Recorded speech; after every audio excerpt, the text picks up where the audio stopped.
నమస్కారం. సాగుబడి కార్యక్రమానికి స్వాగతం. ఖరీఫ్ మొదలయ్యాక నిన్న మొన్నటి దాకా సరైన వర్షాలే లేవు. పంటలు ఎండిపోతున్నాయని రైతులు దిగాలు పడుతున్న టైంలో ప్రస్తుతం పడుతున్న వర్షాలు వాళ్ళకి వరంగా మారాయి. ఈ వర్షాలు ప్రస్తుత పత్తి పంటలతో పాటు ఆరుతడి పంటలకు కూడా అనుకూలంగా మారాయి. ఇప్పుడు పడుతున్న వర్షాలతో పంటలకేమైనా ఇబ్బందులు ఎదురవుతాయా? ఎలాంటి సూచనలు తీసుకోవాలి? శాస్త్రవేత్తల సలహాలు, రైతుల అనుభవాలు, అలాగే పెట్టుబడి లేని ప్రకృతి వ్యవసాయం, ఊరంతా ఐక్యమత్యంగా ఉండి ఏకంగా 400 ఎకరాలను సస్యశ్యామలం చేసుకున్న రైతుల సక్సెస్ స్టోరీని ఇవాళ సాగుబడిలో చూద్దాం.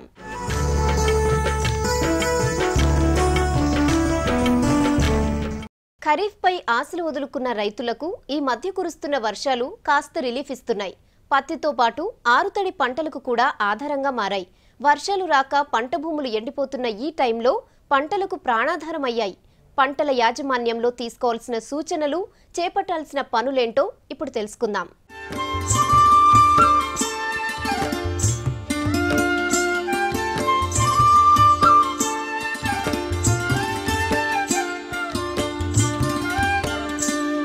ఖరీఫ్ సీజన్ మొదలయ్యాక జూన్లో వర్షాలు కొద్దిగా మురిపించాయి.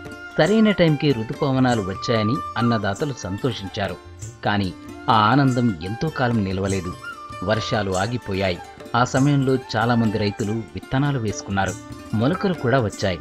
జూలైలో వర్షాలు పత్తా లేకుండా పోయాయి. దాంతో వేసుకున్న పంటలు ఎండిపోతున్నాయి. ఈ సమయంలో రైతులు దిక్కుతోచని పరిస్థితిలో పడ్డారు. వేసిన పంటలు ఎండిపోతుండడంతో పంటతో పాటు విత్తనాలు, ఎరువుల పెట్టుబడులు నష్టపోతున్నామని భయాందోళనలో పడ్డారు. ఆగస్టు మొదటి వారంలో అడపాదడపా వర్షాలు కురిశాయి. దీంతో రైతుల ముఖాల్లో ఆనందం కనిపించింది. తెలంగాణ వచ్చిన తర్వాత ఈ మొదటి వర్షం, ఇంత పెద్ద వర్షము ఇంతప్పుడు ఎప్పుడు రాలేదు. ఇదేమో ఈ వరి పంట కంటే ఆరుతడి పంటలకు ఎక్కువ లాభమైంది. సోయా కానీ, మనంటే మొక్కజొన్నకు కానీ, లేకుంటే పత్తికి కానీ, పెసర కానీ, ఇటువంటి పంటలకు కొంచెం 50% లాభదాయకమే. చివరి ఎక్కువ వర్షం పడితే బాగుంటుంది వాటికి కూడా. రాష్ట్రంలో దాదాపు అన్ని జిల్లాల్లోనూ ప్రస్తుతం వర్షాలు పడుతున్నాయి. పత్తి మొగ్గలు తొడిగే టైంలో వర్షాలు పడటంతో అన్నదాతల్లో సంతోషం వ్యక్తమవుతోంది. రాష్ట్రంలో కరీంనగర్, ఆదిలాబాద్, నిజామాబాద్, వరంగల్, ఖమ్మం, మహబూబ్ నగర్ జిల్లాల్లో పత్తిని 80% మంది రైతులు సాగు చేస్తున్నారు. అయితే ఈ టైంలో ఎండు ఆకుమాడు తెగులు వచ్చే అవకాశం ఉందని వ్యవసాయ శాస్త్రవేత్తలు చెబుతున్నారు. అందువల్ల రైతులు జాగ్రత్తగా పత్తి పంటను పురుగుల బారి నుంచి కాపాడుకోవాలి. ఏవైనా తెగుళ్లు సోకినట్టయితే వెంటనే తగిన మందులు వాడాలి. ఆకులు పండుబారిపోతూ ఉంటే మొక్కకు వేరుకుళ్ళు తెగులు వస్తూ ఉంటాయి. వీటిని వెంటనే గమనించాలి.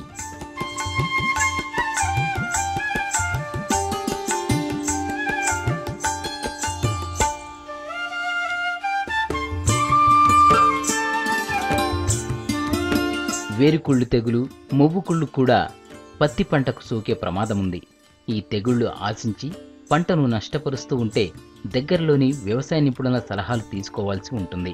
ముందుగా పొలంలో ప్రతి ఏడాది వేసిన పంటలే వేయకుండా పంటల మార్పిడి పద్ధతి పాటిస్తే సాధారణంగా వచ్చే ఈ తెగుళ్లను అరికట్టవచ్చు. ప్రొఫెసర్ జయశంకర్ వ్యవసాయ విశ్వవిద్యాలయం జగిత్యాల పంటల పరిశోధన కేంద్రం శాస్త్రవేత్త డాక్టర్ లక్ష్మణ్ పత్తి పంటలో తీసుకోవాల్సిన సస్యరక్షణ చర్యలు వివరిస్తున్నారు.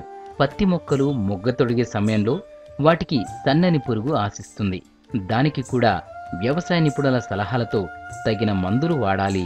పత్తి పంటలో ఈ వేరుకులు వచ్చిన మొక్క యొక్క ఆకులు వడలిపోయి నేల వైపు చూపెట్టును, మరి పండుబారి రాలిపోను. పత్తి మొక్కను పీకినట్టయితే అతి తేలికగా వచ్చును. ఈ వేరును పరిశీలించినట్టయితే వేరు పైన నలుపు రంగులో ఏర్పడును.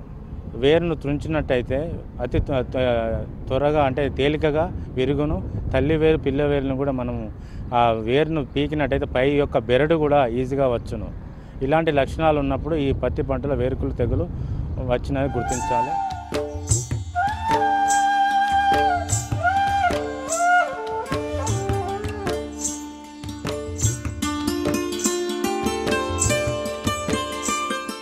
నల్లగొండ జిల్లాలో సాగర్ ఆయకట్టు ప్రాంతాల్లోని రైతులకు గడ్డుకాలమే నడుస్తోంది. పక్కనే సాగరున్న నీళ్లు లేని పరిస్థితి. దాంతో సాగర్ ఆయకట్టు రైతులు కూడా వరికి బదులు ఆరుతడి పంటలు వేసుకోవాల్సిన పరిస్థితి. ఆరుతడి పంటలపై అధికారులు ఇస్తున్న సూచనలేంటో ఇప్పుడు చూద్దాం.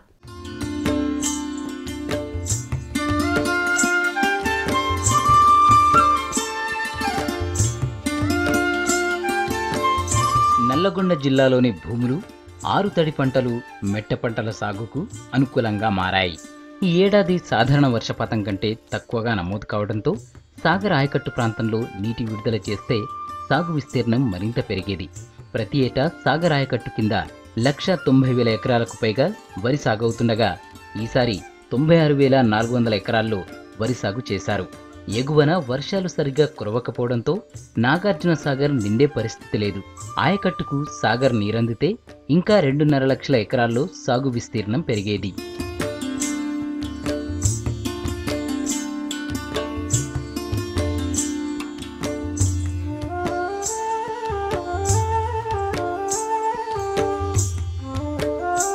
ప్రస్తుతం భారీ వర్షాలు కాకుండా చిరుజల్లులు మాత్రమే కురుస్తూ ఉండడంతో కురిసిన వర్షపు నీళ్లన్నీ భూమిలోకి చేరి పంటలు ఎదగడానికి ఉపయోగపడతాయి. అందువల్ల రైతులు ఆరుతడి పంటలు వేసుకోవాలంటున్నారు. చిరుజల్లులతో వరి సాగు కష్టమనేది వ్యవసాయ అధికారుల వాదన. ఆరుతడి విత్తనాలు కూడా సబ్సిడీపై అందించేందుకు సిద్ధంగా ఉన్నట్టు చెబుతున్నారు. వేరే ప్రత్యామ్నాయం లేదు ఇప్పుడు, ఎందుకంటే ఖరీఫ్ కాలం మనకు దాదాపు అయిపోయింది. ఇప్పుడు వాళ్ళకి ఎర్లీ మాగి జవార్ కింద హైబ్రిడ్ జొన్నలు కానీ, తర్వాత మొక్కజొన్న, పొద్దుతిరుగుడు, కుసుమ వచ్చే ఇంకా 15-20 తారీఖు తర్వాత వేసుకుంటారు. మాగి జవార్ వస్తుంది, అది సెప్టెంబర్ ఫస్ట్ వీక్లో. దాని కొరకు మేము విత్తనాలు కూడా ఇండియా పెట్టడం జరిగింది. ప్రభుత్వం నుంచి విత్తనాల సరఫరా కూడా మా వ్యవసాయ శాఖ ద్వారా పంపిణీ చేయడం జరుగుతుంది. అన్ని మండల కేంద్రాల్లో, అది కూడా సొసైటీల ద్వారా మండల కేంద్రాల్లో పంపిణీ చేయడం జరుగుతుంది. చాలా మంది రైతులు వరి పంట వేసుకోకపోయినా ఆరుతడి పంటల సాగు వైపే మొగ్గు చూపుతున్నారు. జిల్లాలో గతంలో ఆరుతడి పంటగా సోయాబీన్ను 1,50,000 ఎకరాల్లో వేశారు. 80,000 ఎకరాల్లో మొక్కజొన్న వేశారు. 40,000 ఎకరాల్లో పత్తి, కంది, జొన్న, రాగి లాంటి పంటలు వేశారు. ఇప్పుడున్న పంటలకు ఈ వర్షం అనుకూలంగా మారిందని, దిగుబడులు పెరిగే అవకాశం ఉందని రెట్టింపు నమ్మకంతో రైతులు ఉన్నారు. ఆగస్టు చివరి వరకు కూరగాయలు కానీ, పప్పు ధాన్యాలు కానీ, నూనె గింజల పంటలు వేసుకోవడానికి అనుకూలమంటున్నారు వ్యవసాయ నిపుణులు. ఇప్పటికే కొన్ని చోట్ల విస్తారంగా పడ్డ వర్షాలకు వరి వేసుకోవచ్చు. అయితే రైతులు సామూహికంగా ఒకే దగ్గర వరిని సాగు చేస్తే నీటి ఎద్దడిని తట్టుకునే విధంగా బాగుంటుందని సూచిస్తున్నారు. మొన్నటి వరకు నెలకొన్నటువంటి వాతావరణ పరిస్థితులు, వర్షాభావ పరిస్థితుల వల్ల సోయాబీన్ ఏదైతే చిలకా సాయళ్ళు, ఎర్రబూలు వీటిలో వేసినది దాదాపు కొన్ని మండలాల్లో ఎండిపోయిండే. తర్వాత కొన్నేమో అది అటు ఇటు కాని పరిస్థితుల్లో ఈ వర్షం పడితే అది ఏంటంటే దానికి ఎదుగుదల లేదు పంటకు. ఈ వర్షంతో కొద్దిగా పచ్చగా అవుతుంది కానీ దానికి దిగుబడి మాత్రం దాదాపు 80% దిగుబడి తగ్గిపోతుంది.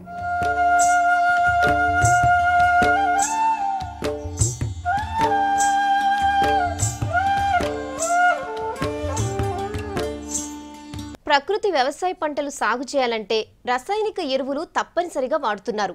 ఏదైనా పంట సాగు చేయాలంటే ఈ రోజుల్లో ఎరువుల కోసం బోలెడంత ఖర్చు చేస్తున్నారు రైతులు.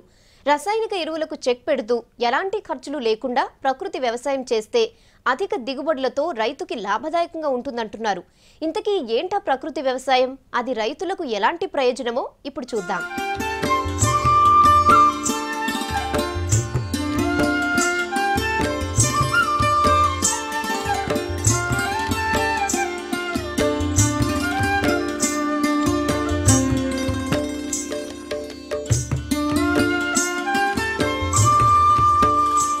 పాలేకర్ వ్యవసాయ విధానం ద్వారా ప్రవేశపెట్టిందే ఈ జీరో బడ్జెట్ వ్యవసాయం.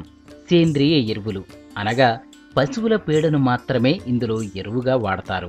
పేడే కాకుండా పేడతో తయారు చేసిన వివిధ రకాల ఎరువులను వాడి పంటలు అధిక దిగుబడులనిచ్చే సాగు పద్ధతులు ప్రవేశపెట్టారు. దీన్నే పెట్టుబడి లేని వ్యవసాయం అంటారు. ఈ విధానం శిక్షణా తరగతులతో రైతులను ఎడ్యుకేట్ చేశారు. ముందుగా పాలేకర్ పెట్టుబడి లేని వ్యవసాయం గురించి కర్ణాటక ప్రభుత్వం తెలుసుకుంది. రసాయన ఎరువులు వాడటం వల్ల నేల సారం కోల్పోతుంది. సేంద్రియ ఎరువులు వాడితే ఆరోగ్యాన్నిస్తుంది. సేంద్రియ ఎరువుల వాడకాన్ని ప్రోత్సహించాలన్న ఉద్దేశంతో ఆయన సేవలను రైతుల కోసం ప్రత్యేకంగా కర్ణాటక ప్రభుత్వం వినియోగించుకుంది. గతంలో ఉమ్మడి ఆంధ్రప్రదేశ్ ప్రభుత్వం కూడా పాలేకర్తో రైతుల అవగాహన సదస్సులు నిర్వహించింది. ఈ మధ్య రాష్ట్ర ప్రభుత్వం కూడా పాలేకర్ జీరో బడ్జెట్ వ్యవసాయ సాగు విధానాన్ని రైతులకు పరిచయం చేస్తోంది.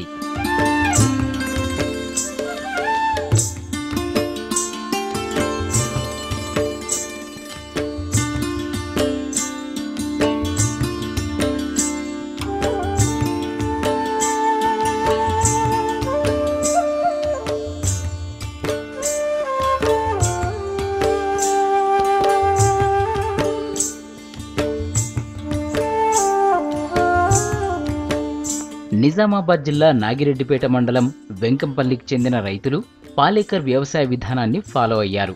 వ్యవసాయ రంగంలో ప్రత్యేకతను చాటుకున్నారు. స్వయంగా తామే ఎరువులు తయారు చేసుకున్నారు. ఆ గ్రామంలో జయాకర్ రెడ్డి ప్రకృతి వ్యవసాయం చేయడం మొదలుపెట్టారు. పంటలో అధిక దిగుబడులు తీసుకున్నారు. 30 ఎకరాల చెరుకు పంటను ఎలాంటి ఎరువుల ఖర్చు లేకుండా సాగు చేస్తున్నారు. ఈ రోజులలో అధికమైనటువంటి పెట్టుబడులు పెట్టి ఆ అప్పులు తీరలేక సరైన సమయానికి పంట చేతికి రాక ఇటువంటి పరిస్థితిలో ఆత్మహత్యలు చేసుకున్నటువంటి రైతులకు ఇది వరప్రదాయమని నేను అనుకుంటున్నా. ఈ వ్యవసాయంతో నష్టం అనే మాట ఉండదు.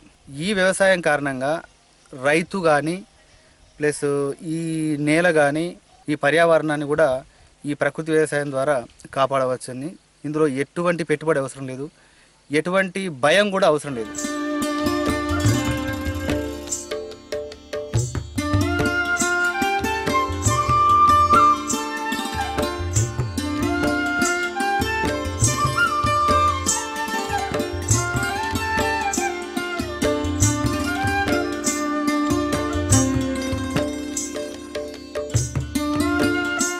పశువుల పేడతో వివిధ రకాల ఎరువులను తయారు చేయడం నేర్చుకున్నాడు.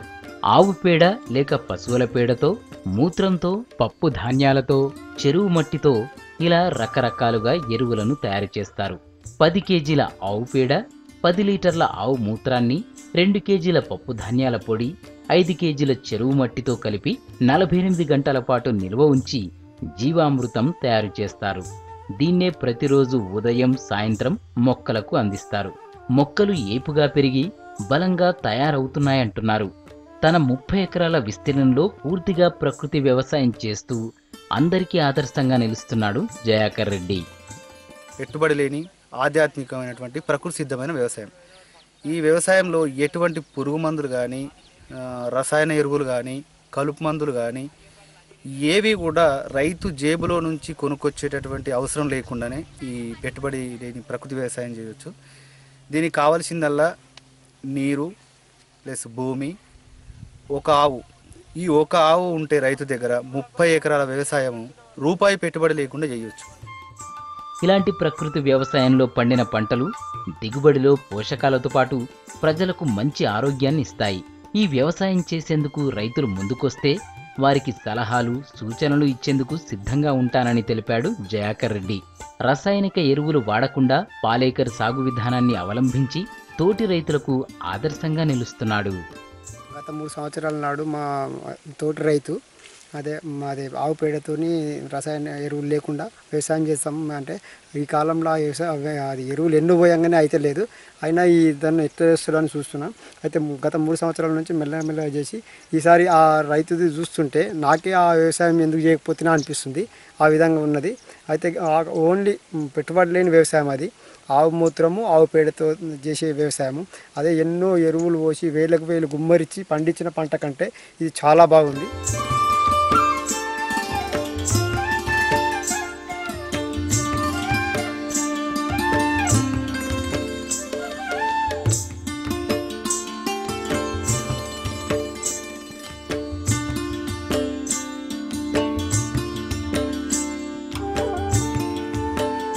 పంటను సాగు చేయాలంటే సాగునీటి కోసం తనలట్టం చూసాం. కాలువల నీళ్లు పంచుకోవడానికి పంచాయతీలు చూసాం. కానీ అక్కడ రైతులు మాత్రం తమ గ్రామానికి వచ్చిన నీటిని అందరూ సమానంగా పంచుకుంటున్నారు.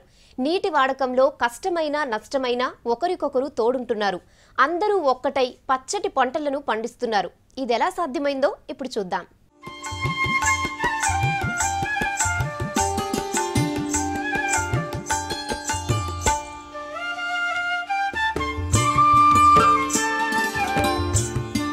నల్లగొండ జిల్లా కోదాడ మండలం ఆల్వాలపురం గ్రామంలో సాగునీటి కోసం గ్రామస్తులంతా ఒక్కటయ్యారు. వారి పంటలు పండించుకోవడానికి అవసరమయ్యే నీటిని జాగ్రత్తగా వాడుకుంటూ ఐక్యంగా ముందుకు సాగుతున్నారు. గతంలో ఆల్వాలపురం గ్రామస్తులు భూములను దున్నినా సాగునీళ్లు లేక పంట పండించలేని పరిస్థితుల్లో బీడు భూములుగా వదిలివేశారు. సాగు చేసేందుకు గ్రామస్తులు నానా ఇబ్బందులు పడ్డారు. గ్రామంలో అన్ని రాజకీయ పార్టీల వాళ్ళున్నారు, అన్ని మతాలకు చెందిన వాళ్ళు ఉన్నారు. ఎవరి దారి వారిదే, ఎవరి పనులు వారివే. కానీ గ్రామ పంట సాగు విషయంలో మాత్రం గ్రామస్తులంతా ఒక్కటయ్యారు. ఒకటే మాట, ఒకే దారి, అదే ఐక్యతా పట్టు. తమకున్న నీటితో 400 ఎకరాల పంట పొలాల్లో వరిని పండిస్తున్నారు. లిఫ్ట్ మీదుగా ఎట్లా బారుతున్నాయి పొలాలని అది చూసి వచ్చిన తర్వాత మాకు అవగాహన వచ్చింది. మాకు అవగాహన వచ్చి మా రైతులందరం కలిసి కట్టుగా అయ్యా మరి మనం ఏందిరా, మనకి ఊరమ్మటి వాగుపోతున్నా కానీ మన పొలాలు బీడుపడ్డాయి ఏంటిరా, మరి ఇది ఏంది పరిస్థితి అని మేము అందరం ఆలోచించుకొని లిఫ్ట్ తయారు చేద్దాం. 50% రైతులు భరించండి, 50% నేను బీసీ ఎస్సీ ఎస్పీ కార్పొరేషన్ నుంచి ఇప్పిస్తా అని మాకు వాగ్దానం చేశాడు. అదే ప్రకారంగా మా రైతులందరం పొలాలు కుదవబెట్టి కోఆపరేటివ్లో 12 లక్షలు తీసుకున్నాం. 12 లక్షలు గవర్నమెంట్ ద్వారాగా ఈ అలవాలపురం లిఫ్ట్ని సురక్షితంగా జిల్లాలోనే మోడల్ లిఫ్ట్ ఐడీసీలో మోడల్ లిఫ్ట్గా తయారు చేసుకున్నాం. గ్రామంలో వృధాగా పోతున్న నీటి నిల్వ కోసం ఎత్తిపోతల పథకం ఏర్పాటు చేసుకున్నారు. వరద నీటిని ఒడిసిపట్టారు. వాటిని తమ పంట పొలాలకు పంపింగ్ చేసుకున్నారు. ఇదంతా తమ సొంత ఖర్చులతోనే పూర్తి చేశారు. కోదాడ పెద్ద చెరువు అలుగు నుంచి వచ్చే నీరు వెళ్లి పాలేరు వాగులో కలిసేవి. అలా వెళ్లే వృధా నీటిని తమ పంట భూములకు మళ్లించుకోవడానికి కలెక్టర్కు వివరించారు. దీనికి తోడు నాయకులు అధికారులను కలిసి రావాలని విన్నవించుకున్నారు. నీటిని తమ పంట పొలాలకు మళ్లించుకోవాలన్న కలను నిజం చేసుకున్నారు. మాకు లిఫ్ట్ వేసింగ్ పర్వాలేదండి. యాసంగి వానకాలు 2 కాలు పండుతుందండి. కరెంట్ ఇబ్బంది ఏం లేదండి. మాకు ఈ సాగరకాలతో అసలు మాకు సాగర సంబంధం లేదండి. మాకు బాగు నుంచి కోట చెరువు నీళ్ళు వచ్చేసి వాటి నుంచి 2 కాలు ఇబ్బంది మేము లిఫ్ట్ పైపు వేసుకుని మాకు గవర్నమెంట్ నుంచి మా మనిషికి ఎకరానికి వెళ్ళి సందా వేసుకొని పండించుకుంటున్నాం అండి. 3 ఎకరాలు ఉందండి. దాని లిఫ్ట్ కింద 400 ఎకరాలు అండి. అందరు రైతులందరూ కలిసి కట్టు చేస్తున్నాం. ఇంతకి ఏం లేదండి. 2 కార్లు పండిద్దండి. యాసంగి పండిద్ది, వానాకాలం పండిద్దండి. మాకు ఆ ఇబ్బంది ఏమీ లేదండి. 20 సంవత్సరాలు పారబట్టి ఏ ఆటంకం లేకుండా రైతులంతా ఏకగ్రీవంగా ఎన్నుకొని అంతా మంచిగానే ఇస్తున్నారు, చేస్తున్నారు. మంచిగానే ఉన్నది ఇంతవరకు అయితే. డ్రైవర్ను నేను మోటార్లు వేస్తా 20 సంవత్సరాలు వేస్తున్నా. రిపేర్లు వచ్చినా మేమే చూసుకుంటున్నాం. కొద్ది గొప్ప రిపేర్లు మోటార్ కాలినా కానీ ఏది కాలినా కానీ మన రైతులే చూసుకొని రైతులే బాగా చేసుకుంటున్నారు. అసలు ఏం లేవు, కొట్లాడలేవు, అన్నీ మంచిగానే సాగుతున్నాయి. ఎత్తిపోతల పథకానికి రైతులందరి నుంచి 12 లక్షల రూపాయలు సేకరించారు. దానికి నాయకుల ప్రోద్బలంతో ప్రభుత్వం ద్వారా జిల్లా కలెక్టర్ నుంచి మిగతా 12 లక్షల రూపాయలు శాంక్షన్ చేయించుకున్నారు. అప్పటి వ్యవసాయ మంత్రి జానారెడ్డితో పథకాన్ని ప్రారంభించారు. అల్వాలపురం గ్రామ రైతులు తమ ఊళ్ళోని 400 ఎకరాల భూమిని సాగు చేస్తున్నారు. ఏడాదికి 2 పంటలు కూడా పండించుకుంటున్నారు. ఈ ఎత్తిపోతల పథకానికి ఒక రైతుల కమిటీని ఏర్పాటు చేసుకున్నారు. ఆ కమిటీ చైర్మన్ ఆధ్వర్యంలో పనులు నిర్వహిస్తున్నారు. కమిటీ పథకంలో ప్రతి ఎకరానికి ఏడాదిలో 1500 రూపాయలు నిర్వహణ కోసం చెల్లిస్తారు. గతంలో 7 గంటల కరెంటు ఉండేది.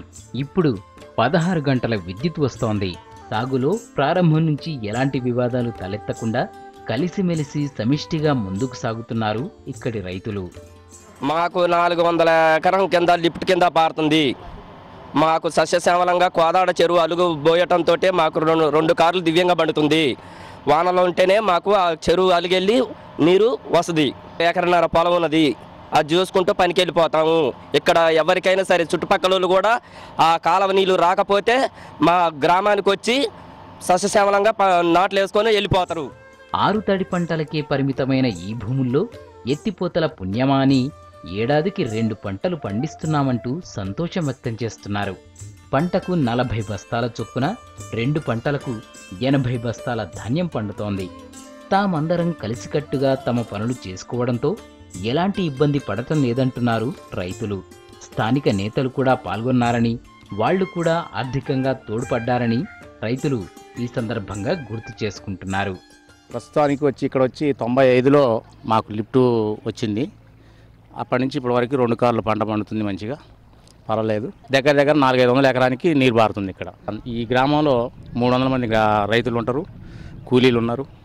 మంచిగా నాట్లు గీట్లు అంతా సరిపోను.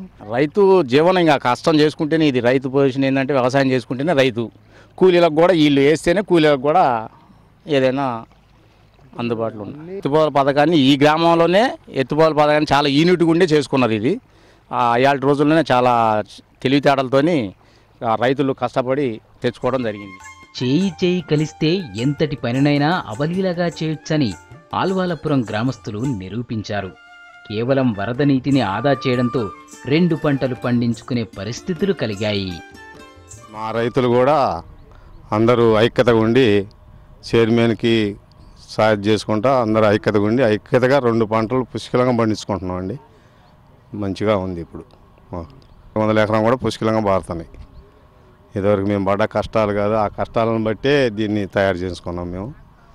ఇప్పుడు మంచిగా ఉంది, ఇప్పుడు మంచిగా పుష్కలంగా పండుతాం.